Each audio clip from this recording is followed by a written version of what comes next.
Ihr wollt ein Rennstreckenmotorrad, aber nicht mehr als ca. 3.000 Euro ausgeben? Dann bekommt ihr hier die ultimative Kaufberatung. Ihr seid Rennstreckenneulinge oder wollt mit einem günstigen Bike auf die Rennstrecke, wo ihr nicht so viel Angst haben müsst, euch in den finanziellen Ruin zu stürzen, wenn ihr mal einen Crash oder einen technischen Defekt habt. Dann seid ihr hier im Video genau richtig. Ich zeige euch, was es aktuell an guten, zuverlässigen Motorrädern für die Rennstrecke gibt, für kleines Budget um ca. 3.000 Euro. Natürlich muss man sich bewusst sein, dass hier keine aktuellen Superbikes dabei sein werden und auch Ausrüstung wie Reifen, Reifenwärmer, Zentralständer etc. oder auch Umbauten wie bessere Bremse, Rennverkleidung, Rastenanlage etc. außen vor sind und noch on top kommen können.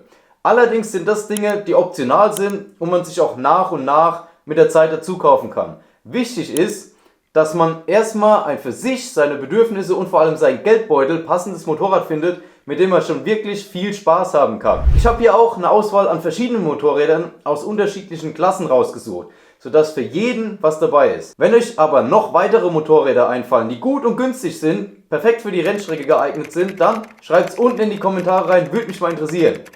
Wichtig zu wissen ist auch, dass ihr euch bewusst sein müsst, dass hier keine neuen Motorräder aus dem Laden mit Garantie und wenig Laufleistung zu kaufen sind. Heißt, im besten Fall seid ihr schrauberaffin und habt ein generelles Grundinteresse an der Technik. Achtet außerdem beim Kauf drauf, ob das Bike generell in einem technisch gepflegten Zustand ist und vom Vorbesitzer gut gewartet wurde. Bei vielen Modellen sind dann auch hohe Laufleistungen um 40.000, 50.000 Kilometer absolut kein Problem und die glänzen trotzdem mit Zuverlässigkeit, auch bei Rennstreckenbetrieb. Optische Mängel durch Ausflüge ins Kiesbett sind hierbei gern zu verkraften, solange die Technik passt. Außerdem habe ich euch hier oben nochmal ein Video verlinkt, wie ihr selbst eure Rennverkleidung optimal repariert und optisch wieder schick machen könnt. Fangen wir an mit Naked Bike. Die Triumph Street Triple 675. Schon ab der ersten Generation 2007, 2008 ist die Streety ein super agiles Naked Bike, mit dem man viel Spaß haben kann, vor allem auf kleineren Strecken, wo es hier auf Handlichkeit ankommt. Man bekommt hier schon sehr viel Motorrad fürs Geld mit guten, hochwertigen Komponenten wie Rahmen, Schwinge, Fahrwerk und Bremsen, die aus einer Daytona 675 stammen. Der drehmomentfreudige Dreizylindermotor mit 106 PS und 68 Newtonmeter verspricht Druck in allen Lebenslagen. Ebenfalls gilt auch schon die erste Street Triple als langlebig und zuverlässig, wenn auch Bikes mit Renneinsatz bisschen genauer unter die Lupe genommen werden sollten. Als typische Schwachstellen sollte man außerdem immer ein Auge auf den Lima-Regler haben und gegebenenfalls austauschen, falls es nicht vom Vorbesitzer bereits getan wurde.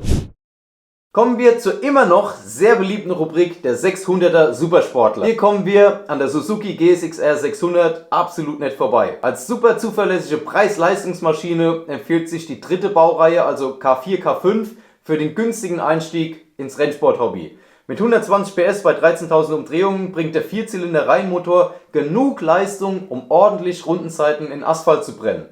Die einstellbare Upside-Down-Gabel sowie das Federbein liefern ein ordentliches Fahrwerk, wenn auch das Chassis mittlerweile ein bisschen behäbig wirkt. Außerdem sollte man bei Gelegenheit die Bremssättel gegen die der Yamaha R6, RJ11, RJ15 tauschen, Stahlflexleitungen verbauen und zum Beispiel eine Brembo RCS 19 Pumpe dran machen. Dann ist auch die Bremse in wirklich bissigem Zustand. Manchmal findet man im genannten Preissegment auch das 750er Modell, was sich von der Ausstattung kaum zur 600er unterscheidet, aber mit 148 PS und 86 Newtonmeter nochmal mehr Leistung bietet. Als nächstes auf der 600er Liste findet sich die Kawasaki 636B 2003er Modell bzw. auch schon eine C 2005er Modell. Auch die ist mit voll einstellbarem Fahrwerk, Upside-Down-Gabel und erstmals auch Anti-Hopping-Kupplung top ausgestattet und liefert mit 130 bzw. 136 PS durch Ram Air einiges an Leistung bei sehr gutem Ansprechverhalten. Der durchzugsstarke Motor der 636 erleichtert das Fahren im Gegensatz zu den reinrassigen 600ern, da sie nicht mit so viel Drehzahl gefahren werden muss und die Maschine ist generell gut kontrollierbar. Ersatzteile sind meistens relativ preiswert und relativ gut verfügbar. Verbesserungspotenzial gibt es bei der Maschine vor allem im Bereich der Hitzeentwicklung, weil durch den Underseat-Auspuff die ECU gern zu heiß werden kann. Außerdem Vorderradbremse, wo gern die vom Nachfolgermodell der ZX6R 600P oder ebenfalls auch die Yamaha R6-Sättel genommen werden, um ein besseres Gesamtpaket zu erhalten. Kommen wir jetzt zum wahrscheinlich beliebtesten und meistgenutzten 600er Bike für die Rennstrecke, nämlich die Yamaha R6. Durch ihre scharfe, kompromisslose Abstimmung sowie Sitzposition ist sie auch heute noch ein echter Kracher für schnell im Kreis zu fahren. In der Preisklasse um 3000 Euro findet man vor allem die Modelle RJ03 und RJ05. Mit bisschen Suchen und gutem Verhandlungsgeschick ist auch manchmal eine RJ095 zu bekommen. Modelle ab der RJ05 werden aber definitiv zu bevorzugen, weil die nämlich schon Einspritzung haben anstatt Vergaser und sie etwas leichter sind wie die Vorgängerin, die RJ03. Mit 120 PS bei 13.500 Umdrehungen und ein roter Bereich erst bei 15.500 Umdrehungen sind es außerdem echte Drehorgeln, die ihre Leistung auch wirklich erst in diesen hohen Drehzahlen erreichen. Die Drehfreude kommt leider ein bisschen zu Lasten von der Zuverlässigkeit, deswegen sollte man auf jeden Fall mehr Auge auf den Motor bezüglich Ventile etc. haben im Vergleich zu den anderen vorher genannten Bikes. Außerdem verfügt die R6 in den Modelljahren bis 2004 noch über eine Telegabel. Die erste Modell RJ095, also 2005, gegen eine Upside-Down-Gabel getauscht wurde und auch die axial verschraubte Bremse ist noch nicht auf dem hohen Niveau der radial verschraubten Sättel ab der RJ095 bzw. den neueren Schwestermodellen dann RJ11, RJ15 etc. Kommen wir jetzt zur Königsklasse und den 1000 Kubik Motorrädern. Auch hier starten wir wieder mit dem beliebten und zuverlässigen Preis-Leistungssieger ein. Die Suzuki GSX R 1000 in den Modellreihen K1 bis K4. Wobei die ersten Modelle der K1-2 Generation mittlerweile doch recht altbacken wirken, ist das gründlich überarbeitete Modell K3, K4 ein absolut empfehlenswertes Motorrad. Mit einem optimierten Motor, der 160 PS brachte, einem überarbeiteten, stabilen Fahrwerk mit Titan-Nitrit beschichtete Upside-Down-Gabel und Radialbremssätteln bietet die Kilo Gixxer alles, was zur Grundausstattung eines guten Rennmotorrads gehört. Auch wenn der Motor gern zu einer gewissen mechanischen Lautstärke neigt, sollte man sich davon nicht abschrecken lassen. Bei regelmäßiger Wartung bleibt der Motor ewig standfest. Lediglich das Getriebe sollte man im Auge behalten, vor allem bei Bikes, die schon eine Vergangenheit auf der Rennstrecke haben. Sollte auf der Probefahrt nämlich der zweite oder dritte Gang rausspringen, lässt es auf eine abgenutzte vordere Schaltgabel schließen und in dem Fall lieber die Finger weglassen. Abgesehen davon zeigt sich die Maschine unauffällig, solange es keine Bastelbude ist, die vom Vorbesitzer mit haufenweise Aftermarket oder China-Teilen verschlimmbessert wurde oder so heftig eingekiest wurde, dass es zu versteckten Rahmenschäden geführt hat. Nach der weichgespülten ZX-9R hat Kawasaki 2004 mit der ZX-10R endlich wieder eine ordentliche Ninja auf den Markt gebracht, die auch heute noch begeistert. Ein schönes, schlankes Erscheinungsbild, kerniger Sound und ein bärenstarker Motor mit 175 PS und satten 115 Newtonmeter Drehmoment, dazu eine 43 mm Upside-Down-Gabel mit DLC-Beschichtung, Gasdruckfederbein und Anti-Hopping-Kupplung führen dazu, dass die Cover ein echter Geheimtipp im Preissegment um 3000 Euro ist. Während viele nur auf die Modelle wie GSX-R, R1 oder auch Fireblade schauen, bietet die Ninja alles, um auf der Rennstrecke von Anfang an schnell zu sein, auch nach heutigen Maßstäben. Schwachstellen hat die Maschine nur wenige, bei früheren Modellen kann es zu Problemen mit der Lichtmaschine kommen, der Bremsdruckpunkt wandert bei starker Beanspruchung und ein Lenkungsdämpfer wird der Ninja auch gut tun, aber Abhilfe bei der Radialbremse verschaffen zum Beispiel frische Racing-Bremsbeläge und Flüssigkeit und die Abdeckbleche zu entfernen. Dazu dann noch eine Brembo-Bremspumpe zu verbauen und außerdem gilt auch hier, die Cover vor dem Kauf ordentlich zu inspizieren, um den Rahmen, bedingt durch die dünne Wandstärke wegen Leichtbau, auf Risse durch Stürze zu untersuchen. Wie auch bei den 600er schon, kommt man auch bei den Liter-Bikes um eine Marke definitiv nicht herum: Yamaha mit der R1. Auch in der Preisklasse um 3000 Euro lassen sich hier schon Modelle der Generation RN04 und RN09 finden, mit bisschen Verhandlungsgeschick sogar hier und da schon mal eine RN12. Auch wenn wir mit der RN04 schon ein verbessertes Ansprechverhalten haben und somit von der als Witwenmacher bekannten RN01 abgerückt sind, empfiehlt sich doch eher nach Modellen ab RN09 zu schauen. Ab dem Baujahr 2002 wurde von Vergaser auf Einspritzung umgestellt und der schwarz lackierte Rahmen wurde versteift. Der rein Vierzylindermotor Crossplane kam erst 2009, liefert 152 PS bei der RN09 bzw. 175 PS bei der RN12 mit einer präzisen Leistungsentfaltung. Mit messerscharfem Handling, dem zeitlosen, modernen, minimalistischen Design und der hohen Zuverlässigkeit hat sich die R1 nicht umsonst die Supersport-Krone auf der Rennstrecke aufgesetzt und über Jahre schon beibehalten.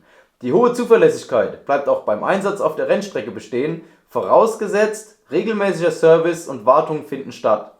Abgesehen von den üblichen Verschleißteilen ist die RN09 ein absolut robustes Motorrad. Lediglich der zweite Gang bzw. das Getriebe generell kann bei Rennbetrieb etwas leiden, vor allem bei Benutzung von nachgerüsteten und schlecht eingestellten Schaltautomaten. Der ein oder andere hat jetzt mit Sicherheit noch ein oder mehrere Bikes vermisst, die es nicht auf meine besten Liste geschafft haben. Deswegen folgt hier noch ein Bonus von Alternativen. Bei Naked Bike haben wir die Suzuki SV650. Egal ob S, N, egal ob Knubbel oder Kante, die Maschine ist schon für unter 1000 Euro zu haben und glänzt Suzuki-typisch mit absoluter Zuverlässigkeit. Mit 72 PS kann man auch auf kleinen Rennstrecken schon Spaß haben, während ihr auf großen Strecken, zum Beispiel Hockenheim GP-Variante, dann doch ein bisschen die Luft ausgeht. Aber nicht umsonst wurde die SV seinerzeit im Twin Cup häufig eingesetzt. Günstige Ersatzteile findet man durch Suzukis Baukastensystem der 2000er Jahre massenweise und zu sehr kleinem Preis. Trotzdem muss man sagen, dass man preis-leistungstechnisch bei einer Triumph Street Triple 675 einfach mehr Motorrad fürs Geld bekommt. Bei den 600er Supersportlern haben wir die Honda CBR 600 PC37 als gute Alternative zu den bereits genannten Bikes. Auch sie glänzt mit sehr hoher Zuverlässigkeit und hoher Ersatzteilversorgung, aber die Maschine ist allgemein etwas zahmer abgestimmt im Vergleich zu den anderen 600er Bikes und die Sitzposition ist meiner Meinung nach ein bisschen gewöhnungsbedürftig, weswegen sie es nicht ganz in meine Liste geschafft hat. Bei den 1000er Supersportlern haben wir die Honda Fireblade als SC44, 50 oder 57er Variante. Die komplette Honda Palette von 44 bis 57 sind alles gute Modelle, mit denen man auch schon Spaß auf der Rennstrecke haben kann und zu einem günstigen Preis. Dazu überzeugen alle mit durchweg sehr hoher Zuverlässigkeit und guter Ersatzteilversorgung. Aber im direkten Vergleich zu den davor genannten Literbikes sind die Honda-Modelle insgesamt nicht so scharf abgestimmt für die Rennstrecke, was Leistung, Sitzposition etc. angeht. Sie haben es zwar nicht auf meine Liste geschafft, sind aber trotzdem immer ein Blick wert. Dann haben wir noch die Aprilia RSV Mille für Leute, die was Exotischeres suchen. Im Preissegment um 3000 Euro wäre die Mille auf jeden Fall noch zu erwähnen, weil diese ist schon bereits ab einem Preis von 2000 Euro zu finden und bietet von Haus aus hervorragende Bremsen, Fahrwerk und einen super stabilen Rotax-Motor. Lediglich durch die Leistung vom V2 und die fehlende Zuverlässigkeit der Maschine, vor allem was die Elektronik angeht, ist sie jetzt nicht unbedingt rennstreckentauglich und kommt somit deswegen nicht auf meine Liste. Eine Alternative zur Mille wäre dann noch mit bisschen mehr Zuverlässigkeit die Nachfolgerin Aprilia Tuono RR oder eine KTM Duke 990, welche allerdings beide wiederum Naked Bikes sind und bisschen mehr kosten. Das waren meine Top-Motorräder für die Rennstrecke für einen Preis um 3000 Euro.